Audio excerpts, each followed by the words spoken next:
सत्संग नहीं सुनी, उनके मन में चल रहा है, बैठे हैं संत के सानिध्य में, लेकिन बैठ करके वे सोच रही है, क्या गुनगुना रही है, जो कि क्या ये विषयी पुरुष जिस नारी का वह चरण हुआ, ऐसे विषयी लोग क्या सत्संग सुनाएगा। यही मन में चलता रहा, लेकिन भगवान शिव तो गोर हो गए। श्रवण इस प्रकार करना चाहिए, जो शब्द क्या कह रहा है मैं वहीं मेरा स्थान होना चाहिए। समझ गए? इसको श्रोता कहते हैं। जो श्रोता सुनकर प्रसंग को उसी स्थान पर उसका रहना होता है, उसका नाम है श्रोता। नहीं तो वह स्वतः ओकरा कहै छै स्वता, आ एगो अयलै नहीं बढ़िया कहल के उछे सरौता, काट चीर फाड़ करेगा, है न। ऐसे से काम नहीं चलेगा।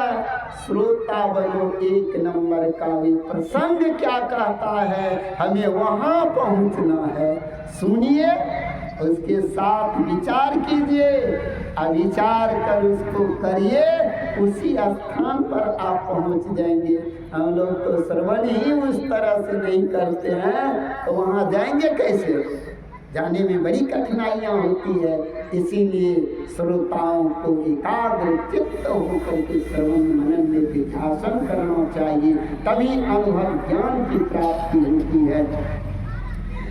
विभोर जब हो गए भगवान शिव, तब जाकर कहते हैं, हे ऋषिवर, अब आपकी आज्ञा हो तो एक स्थान से दूसरे स्थान जाना चाहिए, क्योंकि महात्माओं को एक स्थान पर अधिक दिन तक नहीं ठहर कर रहना चाहिए, क्योंकि स्थान का भी आसक्ति अगर साधकों के अंदर में हो गया तो भजन बनने नहीं देगा, भजन का बड़ा दुर्गर्जन करेगा। इसीलिए उस स्थान का अब शिव जी क्या करते हैं? प्रस्थान करते हैं, आज्ञा ऋषिवर से मांग रहे हैं, हे ऋषिवर आपकी आज्ञा हो तो मैं दूसरे स्थान को जाऊं। कथा का आरंभ रामायण में लिखा हुआ है, कथा आरंभ की बात लिखी हुई है, लेकिन कथा समाप्त हुई या नहीं हुई है इसका उल्लेख कहीं मिलता नहीं है, जो कथा भी समाप्त किया है ना। इसलिए कि कथा आरंभ हुई है लेकिन विसर्ग समापन नहीं हुआ है। मेरे जीवन में अभी भी वही कथा हो रही, वही चौपाई, वही दोहा, वही सोरठे रामचरितमानस में है लिखा हुआ, लेकिन इनको कितना हो पढ़ोगे तो पढ़ने से मन आपका उबेगा नहीं। एक दिन एक ऋषि ने पूछा, जो हे ऋषिवर, ये कथा वही है, चौपाई वही है, दोहा वही है, लेकिन इनको रोज रोज गाने से क्या मन नहीं उबता? गोस्वामी तुलसीदास जी महाराज ने रामायण में लिख दिया, कहा जिस दिन अध्यात्म रामायण में लिखा है, कहते हैं जिस दिन मछली पानी से उग जाएगा उस दिन संत कथा कहने से भी उग जाएंगे। विचार कीजिए, कितना महीन बात कह दिया। जैसे मछली जल से अलग होकर के अपना प्राण का त्याग कर देगा, उसी तरह संत का वचन जिस दिन आप त्याग दोगे उस दिन सराता चले जाओगे। मतलब 84 लाख प्रकार के शरीर को धारण करने चले जाओगे। इसलिए कहा कथा का आरंभ तो बतलाते हैं लेकिन समापन का नहीं। इसलिए उन्होंने दूसरे स्थान जाने को जब आज्ञा मांगे हैं तब क्या कहा है जानते हैं? कहते हैं, जो हे ऋषिवर, आपने बड़ी विभोर होकर के कथा कही है, कहा राजा जोगी पेखना और खाली हाथ न देखना। इसलिए आप कथा जब इतनी विभोर होकर के कहे हैं तो दक्षिणा के रूप में आप जो कुछ भी मुझसे मांगोगे मैं आपको देने के तैयार। मांगे यही बात हो गई थी ना। भगवान शिव बार बार ऋषिवर को कहते हैं मांगिए मांगिए, लेकिन कहते हैं क्या मांगू कछु खीर न रहे। संत महापुरुष अगर भगवान आकर कहे ना, संत महापुरुषों को मांगो, हे ऋषिवर आपको देने को तैयार हैं, तो वह सोचेगा, 100 बार सोचेगा क्या मांगू। शिव जी औघरदानी देने को तैयार हैं, लेकिन कुंभज ऋषि लेने को कहाँ तैयार। वह विचार करने लग गए और विचार करते करते ये क्या कहते हैं, कहते राम के रचयिता तो यही है, राम कथा तो यही आरंभ किए हैं, लेकिन मेरे मुखारबिंद से वह क्या क्या लिखे हैं सो हमसे सुने। हम लिखे नहीं हैं, लेकिन हम सुनाए हैं। तो जब सुनाए हैं, अब मांगने को कहते हैं, देने में ये सामर्थ्यवान है, तो मैं राम की भक्ति ही क्यों न मांगूं।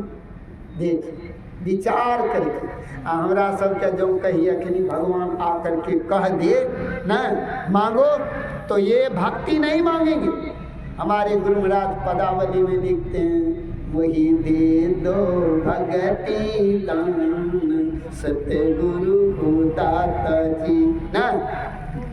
भक्ति का दान एकमात्र संत और दूसरा है शिव, ये दो के सिवा तीसरा कोई नहीं दे सकता। इसलिए इन दोनों के पास जब भी पहुंचो तो मांगो, लेकिन वैसे तो मांगो ही नहीं, मांगो ही नहीं, क्योंकि परमात्मा सब कुछ जानते हैं तुम्हें किस चीज की कमी है, आपको पूरा ही देगा। लेकिन नहीं मन मांगे तो प्रभु के पास प्रभु को ही मांगो। हे प्रभु तुम्ही क्या एगो दूगो चीज मांगते हो प्रभु से ना, क्या मांगोगे एगो दूगो चीज, लेकिन जो सब कुछ का भंडार है उसी प्रभु को मांगो, सब कुछ एक ही बार मिल जाएगा, है कि नहीं। इसलिए उन्होंने कहा मांगो, तो कहते प्रभु हमें अगर आपको देना ही है तो दे दीजिए, भक्ति का दान ही आप कर दीजिए। ए मस्तु कह करके और वहाँ से प्रस्थान हुए हैं भगवान शिव और संग में सती। और जब सती शिव जी के पीछे पीछे चल रही है, तो उस समय गोस्वामी तुलसीदास जी महाराज ने क्या किए जानते हैं। कलम की पहले क्या चलता था, कलम नहीं फाउंटेन, और उसमें नींव होती थी, तो गोस्वामी जी को नींव की नोकिए को तोड़ करके लिखना पड़ा। नहीं अक्षर बनते नहीं, खर खर वही तोड़ करके लिख दिया। हे देवी जब जा रही थी संत शरण में तो तुम्हें भवानी की उपाधि दे करके भेजा, लेकिन आज तू क्या कर दी, एक संत के संग से उठ कर जा रही है, तो हमें दक्ष की पुत्री कह करके तुम्हें आज संबोधित करना पड़ रहा है। दक्ष की बेटी कह करके लिख दिया गया। अब देखो जैसे के तैसे कहने का भाव है, तू जब इस शरीर संसार में आए हो, जन्मे हो, अगर परमात्मा की प्राप्ति करके यहाँ से नहीं जाते हो, जैसे आया वैसे चला गया, तो आप कायर हैं, कायर हैं। यहाँ से कुछ करके जाओ, कहावत है कि ना, हैं जग में आए हैं तो क्या कर लें, कुछ नाम कर लो, कुछ ना नाम करके जाओ और कुछ पहचान भी छोड़ करके जाओ, चिन्ह चिन्ह। ऐसे ब्रह्म परमात्मा ईश्वर की भक्ति करो, तब वहाँ से आज प्रस्थान किए हैं। इधर क्या हुआ तो